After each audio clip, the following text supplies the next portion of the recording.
Hello, everybody. My name is Christian. I'm the host of the Disruptive Chef Entrepreneur Show. And I know I say this at every episode, but you guys going to love today's guest. Not only is he above average handsome, he is a great athlete. He is a great writer. You guys know how I feel about books. Not only that, what I found out, he's an amazing human being. And you guys meet him right after this.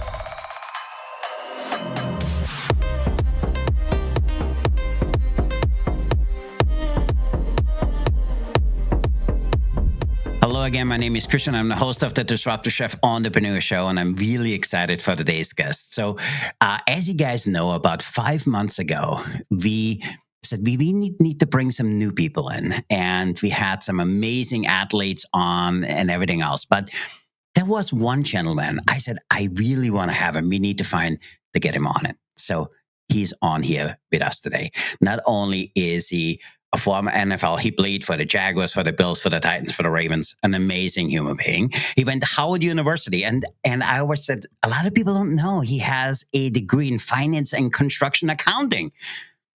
I think we can do a little bit more of that. Not only that, he built a $15 million construction company. And then he lost it all. But he rebuilt himself as a speaker, as a coach. He wrote multiple books. And for me, the book, The Success Cycle, if you guys don't have it, you need to get yourself some of that, is probably one of the most amazing books I read in a long time. With that, I want to say hello to our special guest, Mr. Marques. How you doing? How are you, Christian? Thanks for having me on, my friend. I appreciate you. So, as I told you, I was so looking forward to this conversation because I'm really amazed about your background. I let you go in a little bit, but for me, there's a few things which I think anybody can benefit from. You had an amazing career. Then there was this time where you lost it all and you rebuilt it. And for my industry, and especially hospitality industry, COVID kind of showed how fragile the industry actually is. And we have so many of our audience. We have now just about 150,000 of them. I know there's 100,000 of them which say, this is the one thing. I want to do something totally different. And for me, you build an amazing career around that. So now talk to us. How did this whole thing start? You're above average, good looking. I always, we hate that about you because you're such a good looking guy. You amazing in sports. So how did this whole thing start? So basically, Christian, the speaking business started as a result of me losing my construction company and having to move to Raleigh, North Carolina from Baltimore after my company was shut down. I ended up losing all of my money. I was talking about this to a potential client the other day. I said at the end of 2011, we were a $25 million company, had everything I wanted, making multiple seven figures. Life was amazing. At the end of 2012, beginning of 2013, the bank shut me down. I'm bankrupt. I'm broke. I have no money. My home is about to get foreclosed on. I knew that both my cars were going to get repossessed. I knew it was going to be in the same day, which happened. I had $400 when I moved to Raleigh in 2013, April. I was fired from 2 jobs in the same week in August of 2013. I ended up becoming a custodian working in downtown Raleigh for $8.25 an hour on the graveyard shift from 10 p.m. till 5 a.m.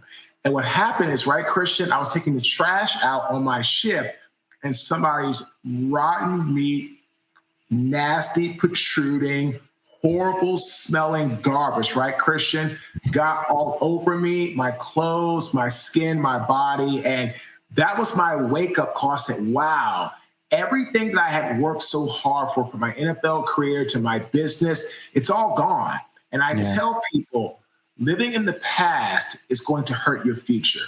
Because if that's all you do about what you used to be, then you're never going to become what you can or what you could potentially be.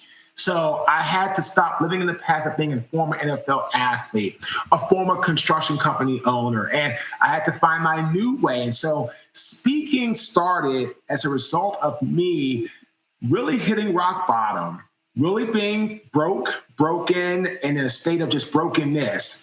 And really and truly wanting to help people, inspire people.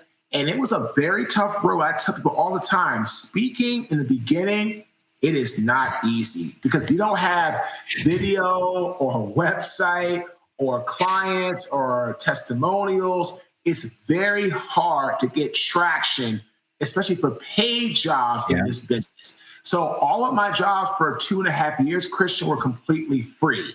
Wow. And I finally got my first paid job in April 2016. Then I met Mel Robbins in 2018, and she coached me. And I went to a program at Penn State in 2018, learned a lot more about the business, how to take my skill sets from football into my new business. And I started to really work hard, and I started to amass some credentials in the business, shall we say. So in the last 7 years, we've worked for over 85 Fortune 500 clients. Amazing. And we've done countless others. And again, I'm a 5-time best-selling author, business coach, consultant, but I also have a podcast myself. So again, right, Christian, for me, this started as a way to get myself off the curb, quote unquote, when I had to file a bankruptcy, and I basically hit rock bottom in September of 2013. Yeah. I mean, I love your whole background, and, you have a fairly famous brother, which, is a NFL Hall of Famer. And, all of the things you did for Howard University, you talk a lot about what the locker room actually teaches you about ego and adaptability and how to get real accountable. So let me ask you a question then. How or what did football teach you about the pressure that helps you not just being successful in business, but doing the many things you're doing today? Because, you wrote 5 books, you're doing so many other things. You speak out there. So can you talk to us a little bit? Because a lot of people think, oh my God, there's an amazing football player and you were really good at it. You are set. And you talk a lot about that's not what necessarily happens. So can you bring that up for us a little bit? Yeah, Christian. So in the NFL, like any other business, you have to deal with competition, rejection, uncertainty, hardship, difficulty, all these things. And that's the same thing you have to deal with in business and in your personal life. Yeah. So I learned a lot from my first head coach, Mr. Jack Del Rio. Jack was my rookie head coach with the Jaguars. That was Jack's rookie year as a head coach in the NFL. And I remember him telling the entire rookie class, right, Christian? You have to be your own CEO. Totally. You have to be your own chief executive officer.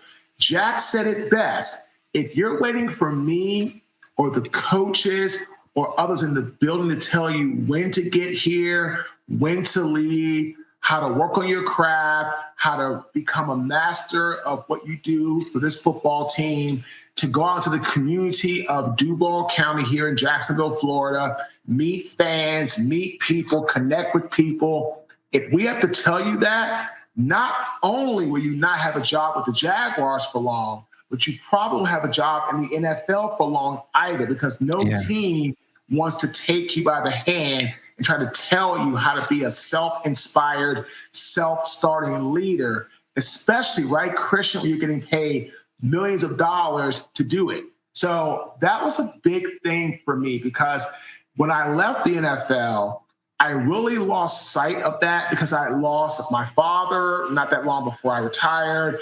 I had lost a sense of of togetherness and camaraderie and community with the locker room, with the coaches, with my teammates, with my friends.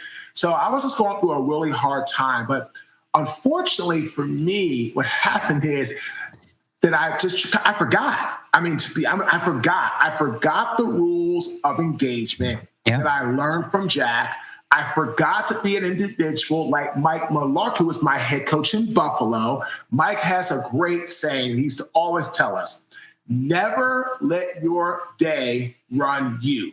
You run your day.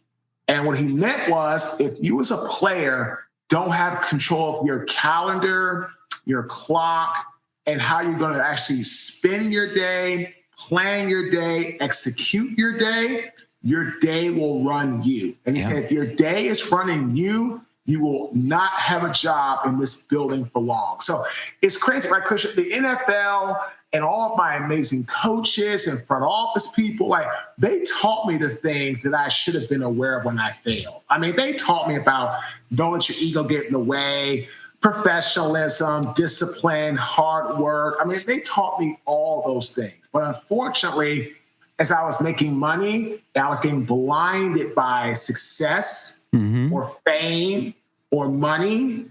I just kind of lost sight of it. And then it just took me getting smacked in the face and having to lose everything and start completely over. I love that, because there's something, there was a speech you gave, and in the speech you said that your ego, I think you called it, your ego cost you millions. So what did you realize, or what did it feel like at that time? Because you also talk a lot about, hey, when you know that your confidence turns into arrogance, you need to stop looking at it and kind of look at something else. So for me, as you said that, hey, that your ego cost you millions, it bumped me out for you, because you're amazingly good in what you do. And there's so many people which are stuck in that.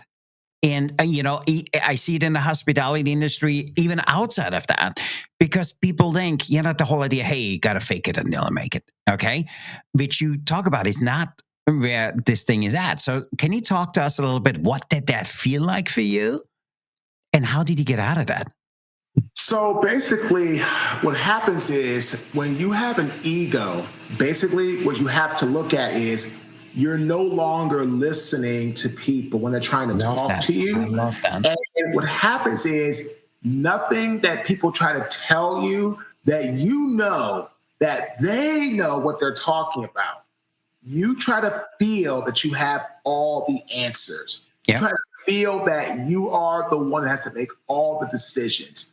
You're the one that tries to feel like you have to have everything, quote unquote, fall on your shoulders or go through you, or you have to always be seeing every little thing that has to happen. And that really was my demise. And looking back on it, Christian, what happened to me is the point where my ego got so big and so large and it cost me everything is when my best employee tried to inform me, Marques, if we don't stop hemorrhaging money on this job site that we were doing for this client, if we don't get back to basics of taking care of all of our other job sites, servicing them, doing what we're supposed to be doing, we have to stop robbing Peter to pay Paul. If we don't do that, then this company will shut down.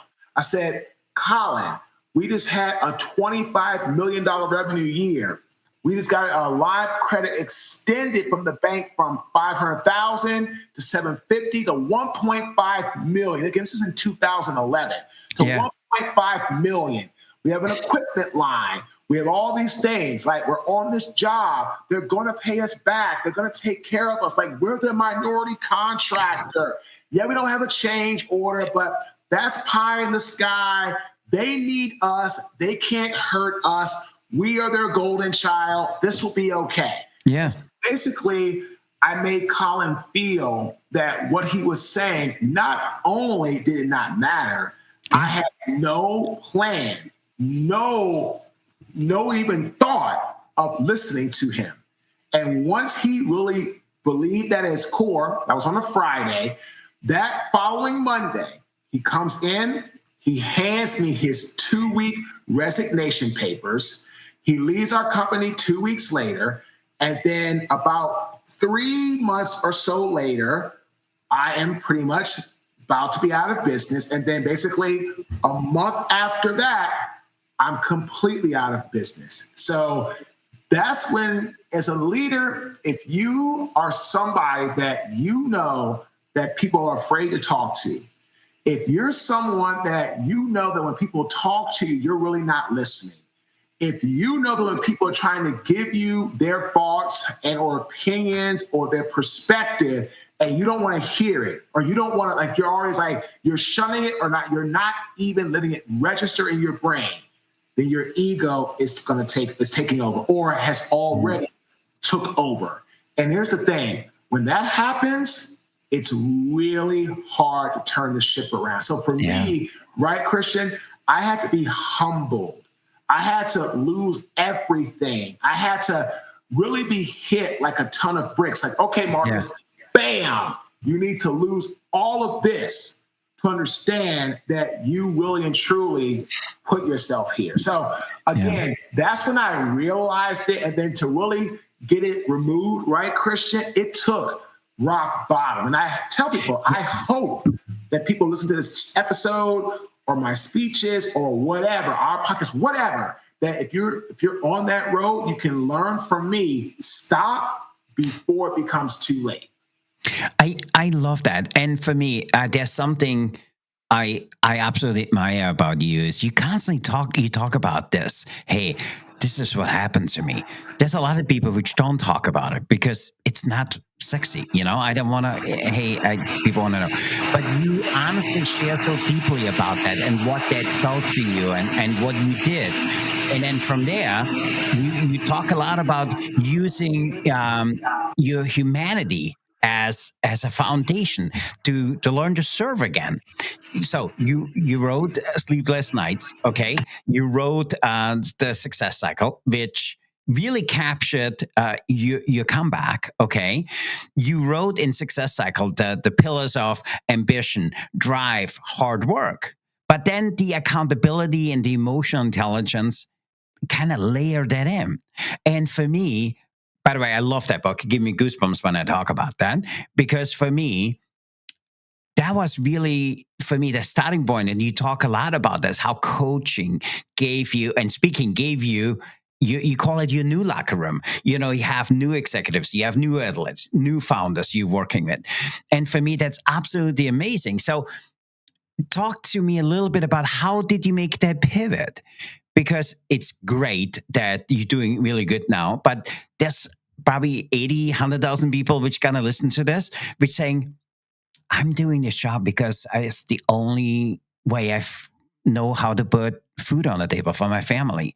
And I can't do anything else. And you pivoted your whole career and you started a whole something totally new.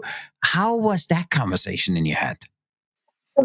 So, Christian, what I did was after my rock bottom moment, when I discovered that I wanted to speak, I still kept my custodian job for about 6 more months. I still had my football training business I had for a few years, and I just got after it. And like I tell people, if you don't like what you're doing, right, you need to think about this. In uncertainty, there's opportunity. So if you're thinking about trying to do something new, you're a little uncertain, you know what that is, that's okay. That's okay. What you have to do is you have to understand uncertainty creates opportunity as long as you take action. What I did was I said to myself, well, what do I like to do? And I said, well, I like to speak. I want to inspire. I want to help people. Let's try speaking. Now, of course, I didn't understand what that meant on a greater magnitude scale, but I just said, okay, that's what I want to do. When I went home to my broken down, flimsy little table in my little office, and I wrote down, here are 3 things that I need to do. Number 1, I need to tell people in my network that I want to speak. 1. Number 2, I need to figure out what it is about speaking that makes me unique, or call it my it factor. Number 3, I have to figure out how I can market to people outside of just my network. So that's what I did. And then so from there, telling people in my network was pretty simplistic. Now, it was a lot of people. I was coaching a lot of kids in football. So I would talk to their parents who were wealthy or went to wealthy schools, had nice jobs or companies. As a matter of fact, Christian, my first ever Fortune 500 client is a company called NetApp. They are a big data storage software company. The NFL is actually one of their clients. And NetApp gave me my first opportunity because my good friend Dave, who was head of healthcare for the state of North Carolina here in this area, right, of North Carolina, gave me my first opportunity. And that's what got me going down the path. So again, I tell people you have to figure out what it is that you're good at. Because if you don't like what you're doing, you have to think, okay, well, what do I like to do? Okay, well, figure what that is. Okay, I've got that. What am I good at, right? And figure that out. And then try to reverse engineer backwards to see if what you like and what you do well, can you make a career out of it? And again, I'm not telling you come home, have this miraculous idea, next thing you know, you quit your job and you go all in. I'm not saying that. What I'm saying is if you have something that you like, just continue to work your job that you don't like and start working a plan, right? There's in business, right, Christian, there's twofold. There's the emotion side of it. There's the logic side of it. The emotion side are things like mission, dreams, right? The logic side are things like plan and or systems. So I tell you, if you have emotion to create for yourself what you want to do, that's right. That's how you want to have, like, create like a mission and create like, in that regard, right? Have dreams, what you want, check. On the other side, you have to create a plan and or a system to work and kind of work through.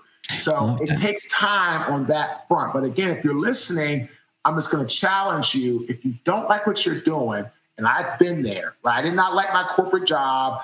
I loved football training, but I knew it was not going to be everlasting because I knew it was going to be really hard on my body. As a matter of fact, it actually tore my body up even further from playing football, where I had to have this, had a full body stem cell injection procedure done about 2 weeks ago, which was amazing, helped my body regenerate back to its younger self.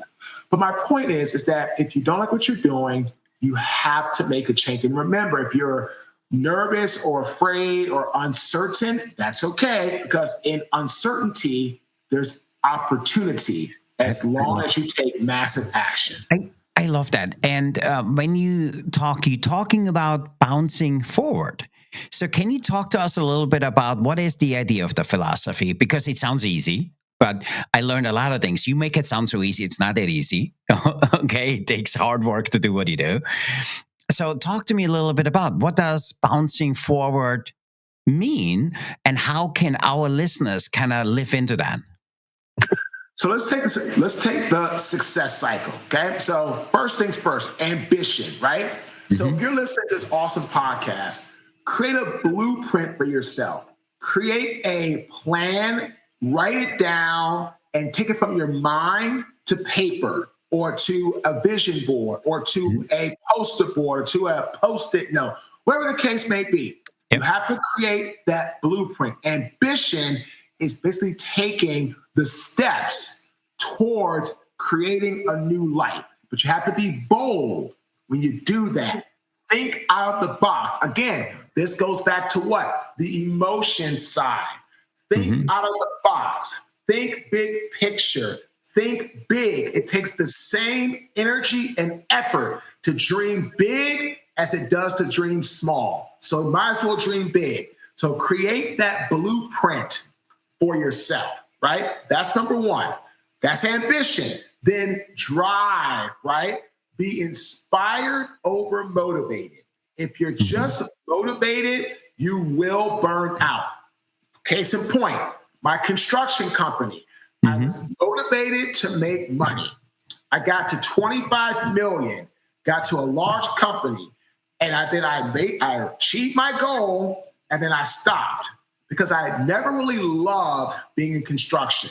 I never really loved, I wasn't inspired by it. I was motivated to make money. I was motivated for short term. So I hit my goal. I stopped.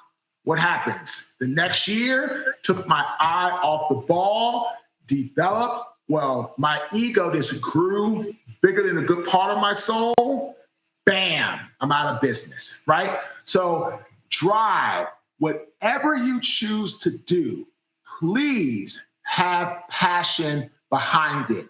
Please have emotion behind it. If you don't, you will eventually burn out. Okay, take me with speaking. What did I say earlier? 2.5 years, not one paid job. Not one. Yeah. Got my first paid job in April 2016. I started speaking September 2013, right? So that's drive, that's inspiration. I never, ever quit because I was so emotion driven to speak. And then hard work, focus on yourself and not the competition. One of the things I tell clients, they have to learn how to navigate through competition. Competition will always be there. But here's the thing I ask my clients. I'll ask you the same thing if you're listening. What is your it factor? What is your it factor? Why you over somebody else? That's the key. If you can have that it factor, everything else will fade away, because then you'll stop worrying about the person down the street or the person around the corner, maybe the person right next door, right? Yeah. Competition should not scare you. You just have to learn how to navigate through it. So again, if you're listening, just go ambition, drive, hard work. I love that. And for me, I love your story that you, for 2 years, were out there speaking for free and giving your talents and stuff away before you even had your first gig. There's also you talking about the misconception about leadership. So what is one or two things you wish a lot more people would know or would kill off for that? Because you hop at that a lot, the whole misconception about leadership. What is a thing or two you wish people would stop doing or kill off, what do you call it, around leadership? I wish people would stop bossing or yelling or demanding people to do things and learn how to delegate nicely, politely, where people can still clearly understand what needs to be done. One of my favorite quotes by one of the few generals and presidents of the United States: leadership is the art of getting people to do what you want done because they want to do it. General Dwight D. Eisenhower. So I wish people would just learn to be kind, be an active listener, be someone people can come and talk to, show empathy, show compassion, and this will change the framework. This will change the culture of the organization. But what you have to do is you have to check your ego at the door. Yeah. There is no room for an ego when you're trying to be somebody that leads people and gets them to do things that you want because they want to do it. I love that. And so listen, in the industry, you're known for your authenticity. So tell us, what is one thing or two you're still working on? And you talk about being honest with yourself and about yourself. So what is a thing or two you're still working on around that, even though you're known for real authenticity in the market? So I'm always just working on being the best version of myself by just always practicing patience. And that's something I'm good at, but I'm still just always working on it, because patience is in my opinion, one of the biggest virtues, or we can call them character traits, like honesty, patience, truth, loyalty, that you can have. Because when you're patient, what it does, it makes people feel that you are not pushing them or rushing them or looking at them as just a number or just cattle that you're prodding, trying to get that next bag of money, get that next job, get that next this, get that next that. So again, it's a fine line because you have to get things done, but you can be assertive and you can be very, kind and empathetic, yet you can also have patience along the journey as well. So if you're a leader that's listening, just learn how to try to process things a little bit. And also what you can do is try to help your people figure out what their goals are and maybe help them to compress those goals or raise those goals or get them done in a higher or sooner fashion. Which what happens then is, right, Christian, when you do that, people feel more aligned to your goal and they feel more like part of the team, and they're going to not want to make mistakes. And we all know mistakes is what kills progress in companies, cultures, and organizations. So again, for me, I'm always just working on continue to be patient. I love that. And I want to be respectful of your time. But there's a few things. By the way, I have a whole page of notes here. Okay. So for me, there was a few things you said today that this conversation with you was more than just a conversation. I think it was a masterclass in humility and a comeback story. You know what I have taken from this conversation today, it's not about the millions or it's not the stage you're currently on. It's feeling the willingness to start over, mop in hand, no audience, no applause, and you still showing up every single day. And in my opinion, that's what real leadership looks like. And for me, I love this conversation. And so, but before we go, I want to ask if you're interested in playing rapid fire question food service edition. Always, of course. We got really fancy. But before we do this, help our audience to understand a little bit. What was the best advice you have ever gotten you never acted on?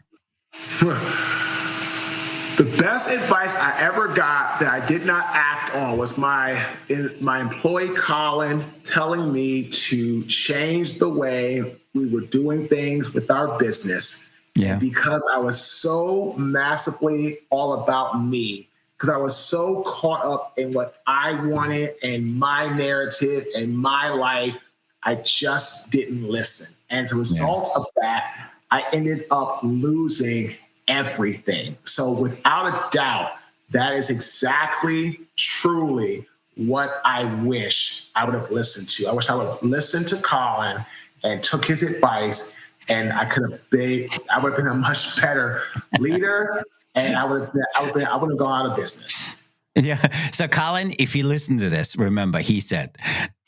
That's awesome. So with that, are you ready to play rapid fire question food service? Let's do it. And so I need to tell our audience, we got it all fancy. And I'm looking at, we went 91 websites. We fed into an AI. We put in our 80 questions over it. And I said, hey, if you would have had the opportunity to eat lunch with Marques, what would you ask him? And here are 25 questions. So no pressure. So the way it works is I give you opportunity for a number. You give me the number. I read out the questions. And then we want to know yes or no and why, because we're a little nosy. Are you up for it? Let's do it. Okay. Give me a number between 1 and 25. 24. 24. Ooh, should leaders spend more time prepping the table or standing behind the podium? Where should they spend their time? You said prepping the table? Yep. Oh, for sure. Prep the table, because you have to prep the table in order to be able to have all the people that you're leading be able to eat. If you're behind the podium, it's all about you. It's all about the table. Love it. Love it. Give me next number between 1 and 25. 5. 5. Ooh. Would you trust your younger self to run a restaurant today? Yes or no, and why? My younger self? No. Yes. Absolutely not. No. I would eat all my profit. My younger self? Absolutely not. No way. I love that. Give me a number between 1 and 25. Number 7. 7. If discipline were a dish, would it taste sweet or bitter? Oh, sweet. Discipline's everything. Discipline is doing what you hate to get what you love. I love that. You will not win in life, period. Love that. I absolutely love that. So give me number 1 and 25. 1. Ever had a meal so good and it changed your entire mood? Oh, yes, absolutely. What was it? Moe's Seafood, their fried seafood platter. I used to eat that all the time playing in the NFL. I was a monster inside. I would eat the whole thing. That fried crab cakes, fried scallops, fried shrimp, everything fried, everything bad for you. God, it was so good. So absolutely, that was my meal. I would eat that probably once a week, all the time in Baltimore. That was my jam. I love that. That's the best. Give me a number. Number 10. Number 10. Have you ever fired somebody over how they treated a dishwasher? Yes, absolutely. I fired someone that treated one of my other employees very inhumane, very poorly, and I was not going to stand for that. And I let that person go the next day. I found out. Okay, last question. Give me a number between 1 and 25. 8. 8. Can a team survive a weak leader? Can a team survive a weak leader? Yes. Can a team thrive with a weak leader? No. A team can survive. A team can keep their head above water barely with a weak leader. They can survive, but they can't thrive. Because a leader that is going to be strong, empathetic, compassionate, active listening, a great communicator, a humble servant, all these things make a company thrive. Can you survive with a bad leader? Yes. But eventually, again, our company survived, then we went under, right? But can you thrive with a weak leader? No, you cannot. Yeah, I love that. So, and first off, I want to say thanks for playing Rapid Fire Question Food Service Edition. And today also I want to say thanks for giving us a masterclass on reinvention, resilience, and real leadership. And for me, this conversation is just a really good example of what human beings are capable of. And for me, how you pull yourself up. First of all, a lot of kudos. A lot of people would say it's just, it's not in my cards. Okay. And you really put yourself out there and you made an amazing comeback. And not just an amazing comeback, you really turned around what it means to be a real leader. Because sometimes the game you playing ends. But the real question is, can you build the next one? And you did. And for me, I absolutely love that about Sue. So with that, I want to say thanks for being here today. Thanks for playing Rapid Fire Question Food Service Edition. Thanks for the gift of your time. I absolutely love this conversation, and you need to promise me we need to do a 2.0 because there's still I didn't get to ask. So, but before we go, what is one thing you will give out there to anybody listening today? I'm going to give you one of my favorite quotes by one of my favorite people that I love to use in my work, that I do a lot of research on. I've watched documentaries on him, educational videos, read his books or his work in that regard. Aristotle. If you are listening to this podcast, remember this. In times of extreme darkness, focus on the light. Be the individual that is the light that can lead others through darkness. One of my other favorite quotes by FDR, smooth seas never made skilled sailors.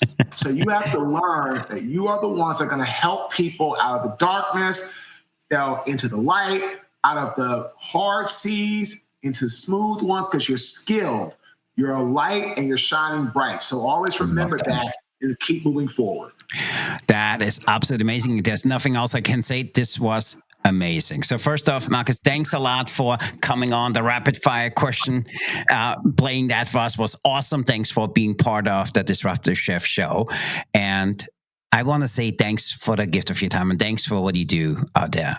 Thanks for the message. Thanks for who you are, because I know people who listen to this will say, he's an amazing human being. If he can do this coming from a $25+ million company and starting over, that's just for me absolutely amazing. And I really want to say thanks for that. And to our listeners, if you haven't done so, make sure you guys got to check out Marques, okay? There's more stuff in the show notes below. Also, when you have an opportunity, you guys get yourself some of his books.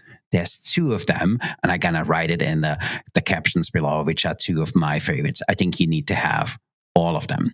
Also, if you have the opportunity, you guys need to go out there and see him speak live or need to touch base with him. And then also in the show notes below, tell me what resonated with you with 1 or 2 things he said today. What are you struggling with?